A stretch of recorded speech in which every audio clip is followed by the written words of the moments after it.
3 ప్రకారం గతంలో గిరిజన ఉద్యోగులకు కేవలం గిరిజన ప్రాంతాల్లోనే నియమించడం లేదా బదిలీ చేయడం జరిగేది అధ్యక్ష. అయితే ఆ జీవోని సుప్రీంకోర్టు 2020లో కొట్టివేయడం వల్ల గిరిజన ఉద్యోగులు బదిలీలు కానీ నియామకాలు కానీ దానికి లోబడి చేయడం జరుగుతుంది అధ్యక్ష. బి ప్రశ్నకు సమాధానం: షెడ్యూల్ ప్రాంతాల్లో విద్యా సంస్థల్లో ఉపాధ్యాయ పోస్టుల భర్తీకి స్థానిక షెడ్యూల్ తెగలకు 100% రిజర్వేషన్ కల్పిస్తూ 10/1/2000 తేదీలో అప్పటి ముఖ్యమంత్రి నారా చంద్రబాబు నాయుడు గారు జీవో నెంబర్ 3 తీసుకురావడం జరిగింది అధ్యక్ష. ఆ తర్వాత దాన్ని సుప్రీంకోర్టులో చేబోల్ లీలాప్రసాద్ అనే వ్యక్తి కేసు వేయడం ద్వారా సుప్రీంకోర్టులో 5 న్యాయమూర్తుల రాజ్యాంగ ధర్మాసనం దాన్ని రద్దు చేయడం జరిగింది అధ్యక్ష. Thank you. ఎమ్మెల్యే గారు బాలరాజు గారు. ధన్యవాదాలు అధ్యక్ష. భారత రాజ్యాంగంలో బాగా వెనుకబడిన ప్రాంతం 5వ షెడ్యూల్ ఏరియాలో చేర్చడం జరిగింది అధ్యక్ష. ఈ ఏరియాలో ఆదివాసీ నివసిస్తున్నారు అధ్యక్ష. వీరి భాష, వీరి సంస్కృతి, సాంప్రదాయాలు కూడా చాలా ప్రత్యేకంగా ఉంటాయి అధ్యక్ష. ఈ ఏరియాలో నివసించే ఆదివాసుల కోసం ప్రత్యేక చట్టాలు ఆనాడు రామారావు గారు తీసుకొచ్చారు అధ్యక్ష. మన రాష్ట్రంలో కూడా ఉమ్మడి శ్రీకాకుళం, అలాగే విజయనగరం, తూర్పుగోదావరి, పశ్చిమ గోదావరి జిల్లాల్లో ఈ ప్రాంతాల్లో ఆదివాసీలు నివసిస్తున్నారు అధ్యక్ష. ఈ ప్రాంతంలో నివసిస్తున్నటువంటి ఆదివాసీ సామాజికంగా, ఆర్థికంగా బాగా వెనుకబడి ఉన్నటువంటి ప్రాంతాల్లో నివసిస్తున్నారు అధ్యక్ష. అందువల్ల ఈ ప్రాంతంలో నివసిస్తున్నటువంటి ఆదివాసీల కోసం జీవో నెంబర్ 3 ద్వారా షెడ్యూల్ ఏరియా ప్రాంతాల్లో ఉపాధ్యాయ ఉద్యోగ కల్పనలు అంతా ఆదివాసీలకు ఇవ్వాలని ఆ రోజు పేర్కొన్నారు అధ్యక్ష. దీనివల్ల ఉపాధి కాకుండా సామాజికంగా, ఆర్థికంగా అభివృద్ధి అవకాశాలు కూడా ఆదివాసీలకు ఎక్కువ ఉంటాయి అధ్యక్ష.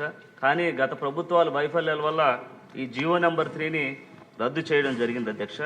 దీనివల్ల గిరిజనులు చాలా నష్టపోయేటువంటి పరిస్థితి ఏర్పడింది అధ్యక్ష. తద్వారాగా మన ప్రభుత్వం తరపున ఈ జీవో నెంబర్ 3ని పునరుద్ధరించి వేరే ఈ జీవోని ప్రవేశపెట్టి ఆదివాసీలకు పూర్తి న్యాయం చేయాలని కోరుకుంటున్నాం అధ్యక్ష. ధన్యవాదాలు అధ్యక్ష. బాలరాజు గారు చెప్పినట్టుగా అక్షరాల నియోజకవర్గ 40 లక్షల మంది గిరిజనులకు సంబంధించినటువంటి ఇది సమస్య అధ్యక్ష. గౌరవ ముఖ్యమంత్రి వర్యులు, అప్పటి ముఖ్యమంత్రి వర్యులు నందమూరి తారక రామారావు గారు 1986లో జారీ చేసిన జీవో నెంబర్ 275 అధ్యక్ష. దాని ప్రకారం అప్పట్లో షెడ్యూల్ ప్రాంతాల్లో ఉన్న ఉపాధ్యాయులకు కానీ అక్కడ ఉన్నటువంటి వాళ్ళకందరికీ ఎస్టీ ఏరియాలో ఉన్న వాళ్ళందరికీ ఉద్యోగాలు ఇవ్వడం జరిగింది అధ్యక్ష. అయితే జీవో నెంబర్ 275 తరువాత కాలంలో దాన్ని కూడా రద్దు చేయడం జరిగింది అధ్యక్ష.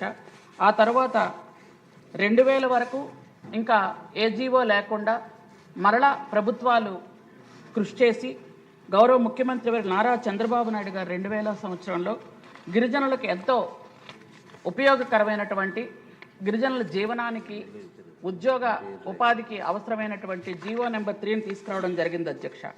5వ షెడ్యూల్ ప్రకారం అయితే స్థానిక ఎస్టీలకు 100% రిజర్వేషన్ కల్పిస్తూ జీవో నెంబర్ 3ని జారీ చేసడం జరిగింది అధ్యక్ష.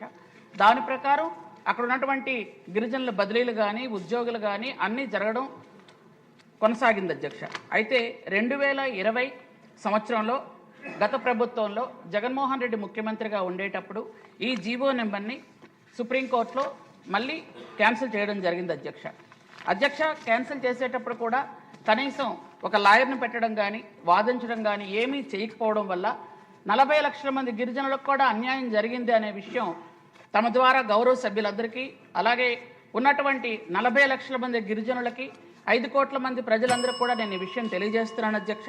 కాబట్టి ఇప్పుడు మళ్ళీ గౌరవ ముఖ్యమంత్రి గారు దీని మీద అన్ని ఐటీడీఎల్లో మీటింగులు పెట్టి అక్కడ ఉన్నటువంటి ప్రజాప్రతినిధులు, అలాగే ఉద్యోగస్తులు, స్థానికంగా ఉన్న ప్రజలు అందరి తాలూకు అభిప్రాయాలు తీసుకొని దీని మీద ఒక చట్టం తీసుకురావాలన్న ఉద్దేశంతో, ఒక మంచి ఉద్దేశంతో ప్రభుత్వం ఉంది అధ్యక్ష.